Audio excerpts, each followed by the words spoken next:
volcan de la Soufrière est le toit des Petites Antilles. Il domine la mer des Caraïbes et la ville de Basse-Terre, la préfecture de Guadeloupe. La ville de Saint-Claude s'est établie sur les pentes du volcan. C'est ici, sur le site de Beau-Soleil, qu'une fouille préventive menée par les archéologues de l'INRAP a mis au jour l'une des plus importantes propriétés sucrières dont l'origine remonte au XVIIIe siècle.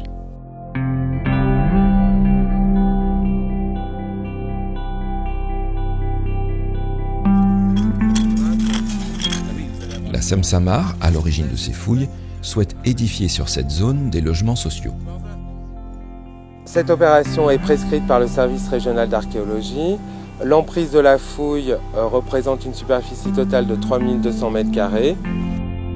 La fouille archéologique se déroule sur une période de 2 mois, comprise entre fin avril et fin juin.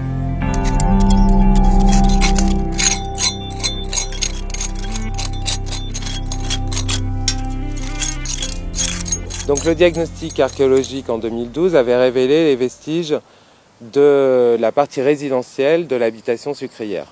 Le décapage au cours de la fouille a permis de confirmer ces premières découvertes. Nous sommes donc en présence des vestiges des parties résidentielles de l'habitation sucrière au Soleil pour les périodes du XVIIIe et XIXe. Donc le site s'organise suivant une topographie bien définie en 3 étages qui correspondent à des terrasses qui ont été aménagées dès l'origine de l'implantation. Plusieurs stratigraphies sont réalisées au niveau des terrasses et nous permettent d'avoir une vision de l'accumulation des sédiments contre les murs des terrasses et surtout nous permettent de comprendre l'organisation successive de ces terrasses.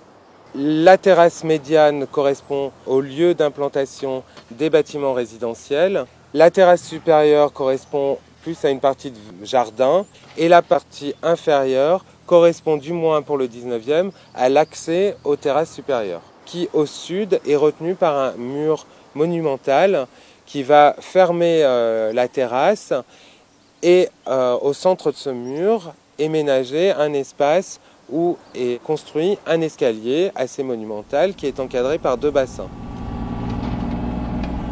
Les recherches opérées sur ce site résidentiel a révélé couche après couche des fragments de poterie et de céramique tout au long des époques d'occupation.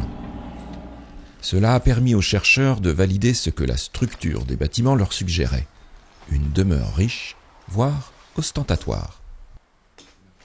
Alors, la porcelaine était une denrée rare et un produit de luxe au XVIIIe siècle, à savoir qu'elle était acheminée vers l'Europe par la Compagnie des Indes qui a été créée en France par Colbert en 1664.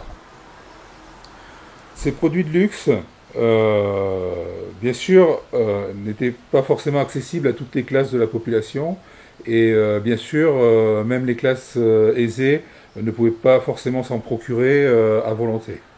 Donc, d'autres céramiques, d'autres types de céramiques étaient utilisés par les ménages, comme par exemple ici cette assiette en faïence stanifère. Après, bien sûr, on trouve aussi sur le site des poteries communes liées directement à l'industrie du sucre, comme ici cette pointe de forme à sucre qui présente comme marque un F, le F de Fidelin, un producteur de poterie installé aux Saintes à Terre-de-Haut. La richesse des trouvailles et les vestiges monumentaux reflètent ainsi la taille d'une habitation sucrière quelque peu hors norme. Les ruines qui ont été mises à jour montrent une maison très importante, avec des bassins, avec des jardins, une maison d'agrément qui devait être monumentale. On a connu cette habitation de Monterrand et la dernière propriétaire est Madame de Monterrand. La maison reflète la richesse de la famille, puisque l'habitation est quand même une habitation énorme. Habituellement, dans la région, c'est dans ce qui va devenir la commune de Saint-Claude, c'est 30 hectares. Là, il y avait au moins 200-250 hectares de sucre, et donc une production qui devait être très très importante. Ce qui explique peut-être l'opulence de la maison, la richesse que l'on voit à travers les rues.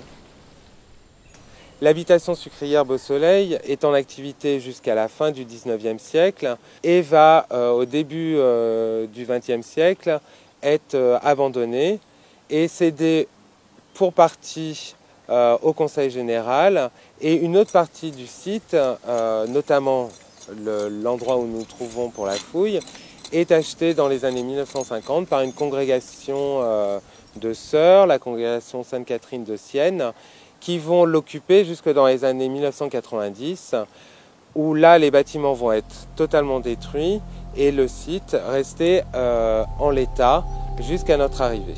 Les vestiges résidentiels de l'habitation sucrière Beau-Soleil portent la marque de l'industrie du sucre, qui fut ici remarquablement florissante.